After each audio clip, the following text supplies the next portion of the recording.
This is the top 10. So they use the total prize from 2020, which, by the way, this is actually very this is definitely wrong because there were online tournaments, and I know that from online tournaments I made more money than this. How do I sort by total? Okay, there we go. But anyway, okay, so let's just go with this. Here we go. They say 2020 Magnus Carlsen made total is $2,764,445 from Magnus. Number 2 they put is Fabiano Caruana with $1,460,588. Third place they had me with $1,296,431. Fourth place is Levon Aronian with $1,100,713. Fifth place they have Wesley So with $968,017. In sixth place, they have Maxime Vachier-Lagrave with $954,495. In seventh place, they have Ding Laurent with $864,453. In eighth place, they have Vishwanath Anand with $653,970. And all you guys are like, Vishy Anand with 6,120. Yeah, I didn't even notice that. That's just funny to see. That's just very funny to see. So anyway, you have Vishy with 653,970. Ninth place, Sergei Karyakin, $606,770. $10,000 for Sergei also. He really beasting it up. And in 10th place, you have Jan Nepomniachtchi with $605,000, $363. Now, the one thing that I want to check is I did an article before, I covered an article where I did some of the economics of how chess players make a living, and I want to compare. So give me a second. Let me go to number 2. They have Shakar Mamedyarov, and I want to take his total. So let me find my Shaq video. Okay, so this was my estimate. Yeah, so here you guys go. You see this. I'll change the scene just for the second. But you see, this was a video I did, and in this video, you'll notice that I say that I say that this is what I estimated Shakrar's earnings at. I estimated 171,500. Okay, now I don't know if this was 2019 or 20. I think it was 2018. I just took a general guess of how much he would have earned at $171,500. So okay. So let's go back then. Let's go back to the article. Let's see. What does the article say? The article puts Shakar Mamadyarov's earnings at $170,793. So actually, the way that I estimated is extremely close to what they put it at for Shaq as well. So I don't know if they took my numbers or they used my estimates in any way. But it is interesting that they put this here. And I know it's before taxes, $507 missing. But at any rate, it's interesting that the number comes out so similar. You can click on him. What does this take me to? Oh, okay. Okay, so actually let's go back then. Let's go back. Okay, let's go back. So let's see. So then if I change my scene again, what does this say? I have him winning 25K in something. What do they have him winning 25K in? They have Shaq winning 25K in the FIDE World Cup. Do I have that? Let me see.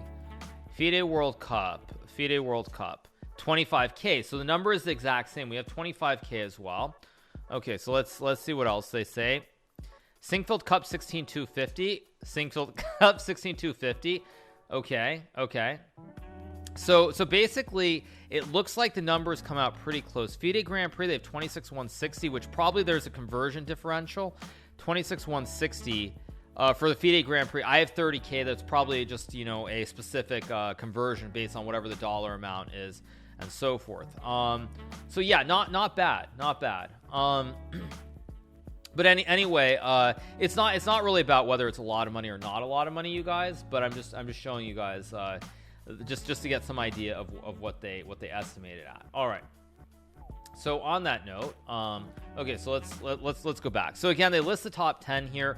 Now I'm going to say this again, and this is really important to stress, and why chess, people do need to look at what's happening online and pay a lot of attention, because if you look at the amount of money that people earned here, in 2017, 18, 19, and 24 years total, there are streamers who will make more just off of streaming content on Twitch and YouTube than all except the top 4 players in the world made not combined, but over the last 4 years. So if you look at the amount of numbers that top chess players make from playing the game, there are streamers who will make more than all except for the top 4, probably in 2020, 2021 alone. That somehow feels wrong. Well, that's why I would say it's really important that that people pay attention to what's happening online. They understand the economics. They understand how sponsors look at things, and they realize that online chess, it is very, very important for the future of the game itself. So that's what I would add in regards to this. Yes, I mean, I've told you, I've spoken about Levy. I know Botez does very well. Chess Bros do well. There are many channels that do very well. But it's worth noting, again, as a professional player where you're traveling and playing a lot, it's very it's pretty brutal. Also, the numbers, actually, it's interesting when you look at the skew of it, because the numbers for Magnus and Fabian are extremely high in 2018, and that's of course because they had a world championship match. But without the world championship match, actually, it's again, it falls back into the normal ballpark. So as I've said before, the world championship is what adds a huge amount of money to all of this. So it's not surprising to see this ranking list. Let me see what they put me at, because I actually have a much better idea of what my numbers probably should be. Okay, this looks I'm going to open Excel on my other monitor. Don't worry, I'm not going to leak that, of course, because that would be insane of me to leak. But let's just see if my numbers match up. Let's see. Okay, let's go to 2020. Let's go to that tab. Okay, what do they list? Skilling open. What do we have? Skilling open 7,500. Okay, that's I don't know why that's listed as an estimate, because that should be why is this listed as an estimate when they list the prizes directly? This is correct, by the way, 7,500. That's what I have listed. Okay, St. Louis Rapid and Blitz. Yeah, all these numbers basically add out to more or less the same. Is what I would say. When I look at the prize money for these events, it kind of it adds up pretty. It matches up pretty closely. That's what I would say. Sorry, 1 second.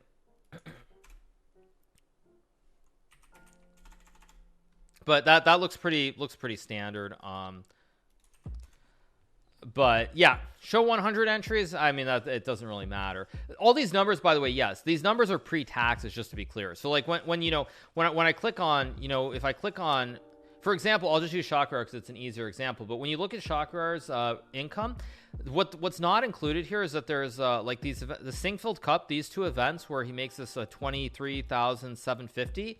There's a 33% withholdings because people who are not residents of the United States, or they don't have a green card, they don't have a social security number, there's 33% withheld. So actually you have to cut these numbers in thirds. So basically, instead of getting 23, he gets like 66%, or like 16K. So it's it's 33% withholdings for foreigners in the United States. Yeah, of course. I mean, that's everyone knows that. So again, like I said, like it's not, I mean, the numbers are good, but again, even as a pro player, it's not trivial at all. When you look at these numbers, but yeah, all these numbers look pretty normal. It's good to see, when I click 2020 specifically, it's good to see Zhu Wenjun and Goryachenko with pretty high amounts of money as well. Very, very good to see, from the Women's World Championship that was played. So yeah, that's pretty good. So pretty normal stuff. What else do we have? 29. I can look. Is there anything else you guys want me to really look at? I mean, I can scroll down. Actually, you know what I should look at? I should look at the total and see. Okay, let's see. How far down do players? Okay, here we go.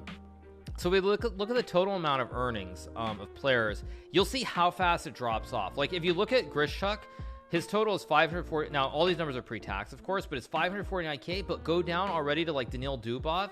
And that's with some really good online results. And it's already only 290,000 over 4 years. So this is what I'm saying. Like it falls off really, really fast.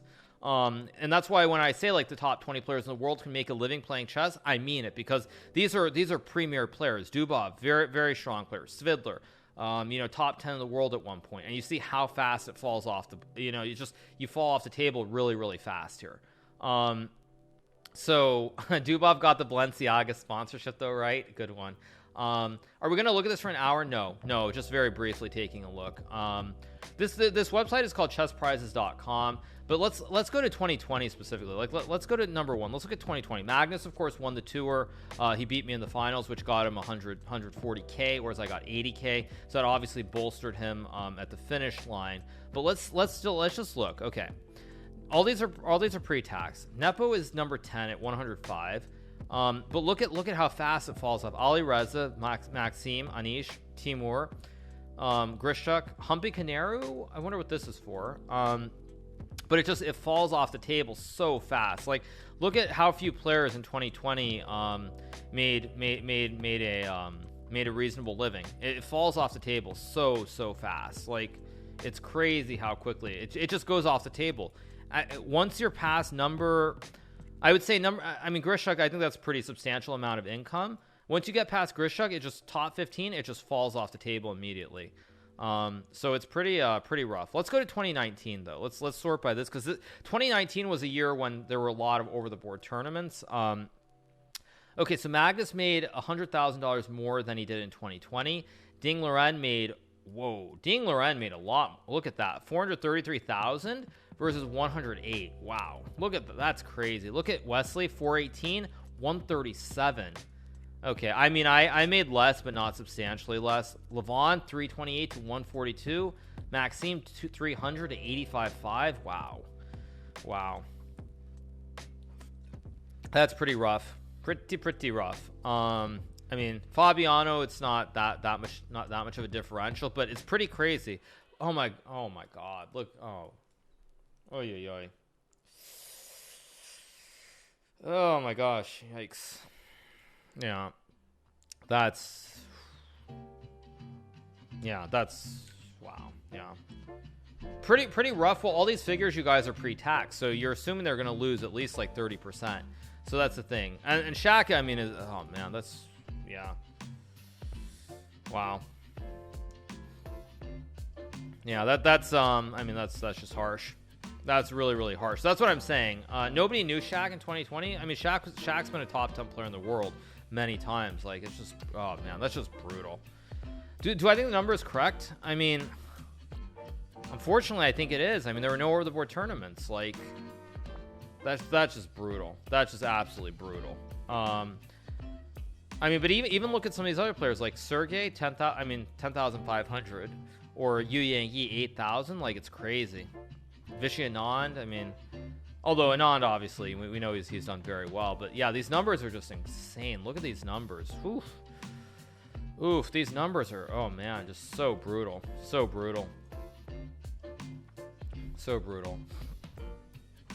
yeah. Anyway, but as I've said though, this is kind of the thing. It's pretty rough. Gary is on page 24. Wait, are you guys trolling me? Gary is on page 24. Page 24. I'm on page 24. I don't see Gary. Or no, that's 23. Page 24. Eric Hansen's on page 24, but Gary's not on page 24. Gary Kasparov? Where's Gary? You guys debated me? Let's sort by 2020. Let's keep going. Okay, where's Gary Kasparov? Oh, I can search? Okay. Oh, here we go. Gary Kasparov. Gary Kasparov himself. Total earnings. Made $20,000 in 2019. And he made $7,500 in 2017. A whopping grand total of Gary. He made $27,500 in the last 4 years. I think we all know that's not true. Search Levy. No matching records. No matching records for Levy Rosman.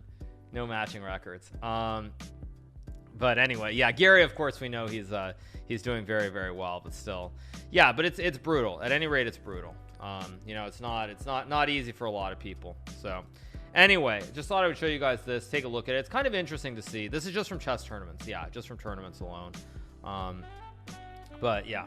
So, all right, you guys. Anyway, thought I would cover that. That's going to be all that I do with this article. But it's as you see, 2020 was not exactly kind to chess players, for sure.